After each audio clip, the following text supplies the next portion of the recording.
Hello, je vous avais dit que j'allais partir vers la belle province, au Canada, au Québec plus précisément. Eh bien, je suis revenue. Et ce petit séjour m'a permis notamment de rencontrer mon ami Bruno Guglielminetti, qui est un des grands experts du digital à Montréal. Et ça m'a fait très plaisir parce que on le connaît, on l'avait déjà invité avec Thierry Weber pour animer un des meilleurs du web. Et puis, on est resté en contact et c'est vrai que chaque fois qu'on le voit, c'est vraiment très sympa. Je ne peux que vous recommander de suivre ses carnets. L'adresse va s'afficher par là. Et c'est un audiocast et chaque semaine, il parle des nouveautés du web, du digital et puis surtout des nouveautés, puis l'interview des gens au Québec.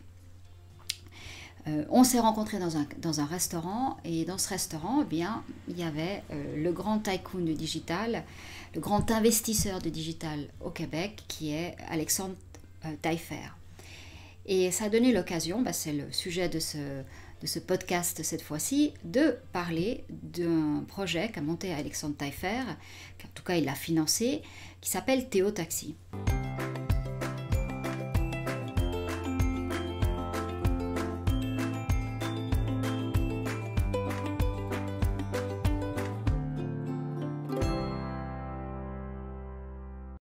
Alors Théo Taxi part du principe que, et ça on le voit souvent dans le digital, c'est qu'on peut reprendre une idée et l'améliorer. Et souvent, ça ne sert à rien d'aller chercher des choses impossibles. On voit bien tout le web chinois, c'est une copie du web américain en mieux. Donc là, c'est ce qu'ils se sont dit, comment est-ce qu'on pouvait améliorer le service de taxi. Un des problèmes avec Uber, c'est notamment toute la relation et l'exploitation qu'il y a avec les chauffeurs. On l'a bien vu dans la confrontation qui avait été filmée entre le CEO de Uber et puis un chauffeur de taxi, où le chauffeur de taxi londonien lui disait que lui, il avait dû emprunter 90 000 livres et que finalement, il avait des dettes. I lost $97,000 because of you. I bankrupt because of you. Look, Yes. You know what? You keep changing every day. You keep changing hold on a every second. day. What have I changed about black? Huh? What You have I changed changed? the whole business. What? You dropped the prices. On black? Yes, you did. Bullshit. We started with $20. Bullshit. We started with $20. You know what? How much is the mile now? $2.75? You know what? What? Some people don't like to take responsibility for I their take own shit. responsibility. They blame everything But in why their you life on sending somebody an email else. for town card? Good luck.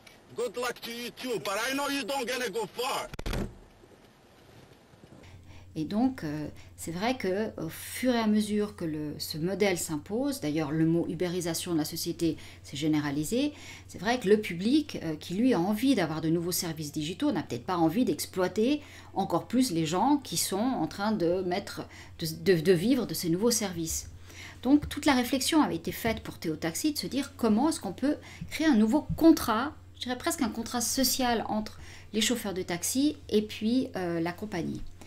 Et donc, ils sont arrivés à l'idée que ce qui était le plus fair, c'était de les salarier.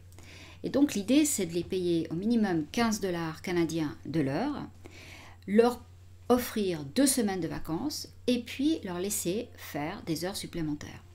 Donc, de cette manière, ils ont un revenu qui est totalement correct, ce qui fait qu'aujourd'hui, lorsqu'une personne a le choix entre un Uber et Théo Taxi, eh bien, elle sait qu'avec Théo Taxi, c'est peut-être un peu plus cher. Et c'est même pas dit, puisque Uber, en fonction des heures, et puis vous savez comment fonctionne l'algorithme, si vous n'avez pas, si dans la zone où vous venez d'appeler, il n'y a pas d'Uber, à ce moment-là, les prix montent, le temps que les taxis arrivent. Donc c'est pour ça, et ça c'est un tips qui m'avait été donné ici par les responsables marketing de Uber à Lausanne, qui m'avaient bien dit que pour ne pas avoir de tarification double ou triple, bien dans ce cas-là, lorsqu'on vous dit que vous serez surtaxé, et bien à ce moment-là, vous annulez la course, vous attendez un moment, les taxis arrivent, et puis à ce moment-là, vous recommandez, et puis vous êtes de nouveau à un tarif normal. Bref, pour revenir sur Théo, donc ça pose la question que c'est beaucoup plus correct, et les gens prennent ces taxis en se disant, finalement, voilà, on va être... Il n'y a pas de raison qu'on exploite des chauffeurs. L'autre point essentiel aussi, c'était le service, parce que Uber a amené un nouveau type de service dans les taxis, où les taxis sont neufs, on vous offre une petite bouteille d'eau, disons à boire, et puis les chauffeurs sont sympas. Bon, voilà. Donc sur Théo Taxi, ils se sont dit on va faire la même chose, mais on va mettre une tablette à disposition, donc un petit iPad, et ça ils sont en train de le développer encore plus, pour que la personne puisse, dès qu'elle arrive, elle puisse avoir elle-même, ou si elle n'a pas son téléphone, ou si elle l'a, tant pis, je veux dire, elle peut être géolocalisée, et on va lui donner un message. Et ce qui est très astucieux, c'est qu'avec cette tablette, donc on vous accueille, parce qu'on connaît votre nom vu que vous êtes entré dans le système, non seulement on va vous accueillir, mais on va aussi vous proposer des petites vidéos et puis de la publicité. Ce qui est un nouveau revenu, un nouveau modèle de revenu pour cette société de taxi qui devient aussi un support publicitaire. Et là, on voit que finalement, tout devient média. Et c'est vraiment extraordinaire. Comme idée, c'est vraiment intéressant. Alors, un des arguments, et ça je trouvais aussi très très intéressant, c'est que eux veulent faire de l'expérience de Théo Taxi une expérience prévisible. Donc, ils veulent que les gens qui montent dans ces taxis sachent pertinemment ce qui va leur arriver. Ainsi, il n'y aura pas de surprise, et ainsi les gens reviennent parce qu'ils savent qu'ils payent correctement les chauffeurs, ils savent exactement quel type de service ils vont recevoir, les chauffeurs sont vraiment entraînés pour ouvrir la portière d'une certaine manière, pour parler d'une certaine manière, on amène la tablette, voilà, toutes ces choses, les gens le savent, et donc ça crée de la réassurance.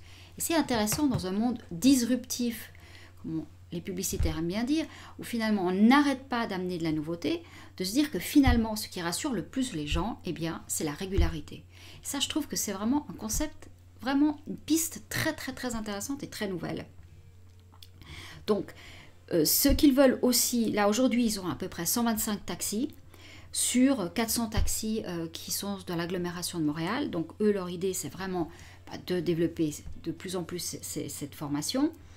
Ils ne croient pas vraiment à la voiture autonome, bien que ils sont conscients qu'un jour ça va arriver.